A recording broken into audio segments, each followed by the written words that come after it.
बिस्मिल्लाहिर्रहमानिर्रहीम। अस्सलामु अलैकुम वरहमतुल्लाहि वबरकातुहू। जिस घर में दुखी औरत रहती है उस घर में तंज वो तीर है जो शहद में भिगोकर भी मारा जाए फिर भी उसकी चुभन कम नहीं हुआ करती।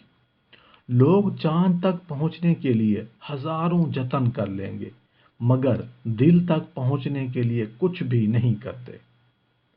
अगर आप अपने घर के बाहर तख्ती पर इबारत लिखवा लें कि मुझसे मिलने वाले झूठ के पाँव और गिबत के चेहरे बाहर छोड़कर आएं तो आपसे मिलने के लिए कोई भी नहीं आएगा।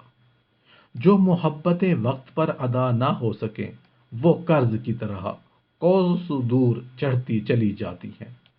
मसाइल बढ़ाकर वसाइल का रोना बेवकूफ़ी है। लफ्ज लिखने पढ़ने से कुछ नहीं होता, एहसास की शिद्दत उन्हीं पर असर बनाती है। जिस घर में औरत दुखी रहती है उस घर में खुशियां मेहमान की तरह दस्तक देकर आती हैं, जिन्हें ना फेंका जा सकता है ना अपनाया जा सकता है।